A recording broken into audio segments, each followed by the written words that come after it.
5 വട്ടം current charge കൂട്ടിയത്, വെള്ളക്കരം കൂട്ടിയത്, ഭൂനികുതി കൂട്ടിയത്, കെട്ടിട നികുതി കൂട്ടിയത്, ഇങ്ങനെ ഇതെല്ലാം പറയണം. പെട്രോളിയത്തിന്റെ സെസ് കൂട്ടി 2 രൂപ, എന്നിട്ട് നമുക്ക് ക്ഷേമ പെൻഷൻ തരുമെന്ന് പറഞ്ഞു. 900 കോടി രൂപയാണ് കളക്ട് ചെയ്തുകൊണ്ടിരിക്കുന്നത്. പക്ഷെ ക്ഷേമ പെൻഷൻ 6 മാസക്കാലം ഇല്ലാതിരുന്നപ്പോ ആത്മഹത്യ ചെയ്ത കോഴിക്കോട്ട് ചക്കിട്ടപ്പാറയിലെ ജോസഫ് ഫെഡറിനെ കേരളത്തിലെ പൊതുസമൂഹം മറക്കുമ്പോൾ നമ്മൾ ഓർമ്മിപ്പിക്കണം.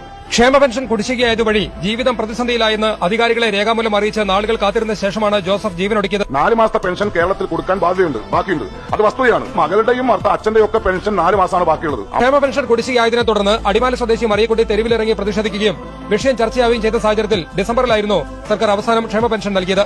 അതാകട്ടെ ഓഗസ്റ്റ് മാസത്തെ കുടിശ്ശിക മാത്രവും. 400 രൂപ വർദ്ധിപ്പിച്ചപ്പോ 1 മാസത്തെ കറണ്ട് ബില്ലടയ്ക്കാൻ നിങ്ങളെ കൊണ്ട് സാധിക്കുമോ? അപകരമായിരുന്ന ഒരു കരാറ് റദ്ദാക്കി വളരെ വില കൂടിയ ഏകദേശം അത്രത്തോളം തന്നെ രൂപ കൂടുന്ന ഒരു കരാറിലേക്ക് പോകേണ്ട ഒരു സ്ഥിതിയിലേക്ക് ബോർഡ് എത്തിയിരിക്കുകയാണ്. കരാർ റദ്ദാക്കുമ്പോൾ ഉണ്ടാകുന്ന നഷ്ടപരിഹാരം, ആദ്യത്തെ അവരുമായിട്ട് എഗ്രിമെന്റ്, ഗവൺമെന്റ് ഉണ്ടാക്കിയ എഗ്രിമെന്റ്, ഗവൺമെന്റ് അതിനകത്ത് പാർട്ടിയാണ്, ബോർഡും പാർട്ടിയാണ്. അപ്പൊ ആ എഗ്രിമെന്റ് വയലേറ്റ് ചെയ്യുമ്പോൾ ആ എഗ്രിമെന്റ് വേണ്ടാന്ന് റെഗുലേറ്ററി അതോറിറ്റി തീരുമാനിച്ചാൽ പോലും അവർക്ക് വലിയ തുകയായിട്ട് കോമ്പൻസേഷൻ കൊടുക്കുന്നുണ്ട്. പുതിയ കരാറിൽ ഏർപ്പെടുമ്പോൾ ഉണ്ടാകുന്ന ബോർഡിന് വരുന്ന ഭീമമായ നഷ്ടം ഉപഭോക്താക്കളിൽ നിന്ന് സർചാർജായി ഈടാക്കാൻ പോകുന്നു. ഒരു പ്രാവശ്യം വൈദ്യുതി ചാർജ് കൂട്ടിയിട്ട് നിൽക്കുകയാണ്. അപ്പോൾ ഗവൺമെന്റിന്റെ ഭാഗത്തു നിന്ന ഗൌരവതരമായ ഒരു പാളിച്ച, ഒരു അശ്രദ്ധ, അത് ഉപഭോക്താവിന്റെ തലയിൽ വന്ന് വീഴുമോ എന്ന ഉത്കണ്ഠയാണ് ഞങ്ങളിവിടെ അങ്ങയോട് ചോദിക്കുന്നത്. വെള്ളക്കരം അടയ്ക്കാൻ നിങ്ങളെ കൊണ്ട് സാധിക്കുമോ എന്ന് തിരിച്ചൊരു ചോദ്യം ചോദിക്കണം. തീ അല്ലാതെ എല്ലാം ഞങ്ങൾ കാശ് കൊടുത്താ മേടിക്കുന്നത്. സത്യമാണ്. പൈപ്പ് കണക്ഷൻ സർക്കാർ വന്നയാ.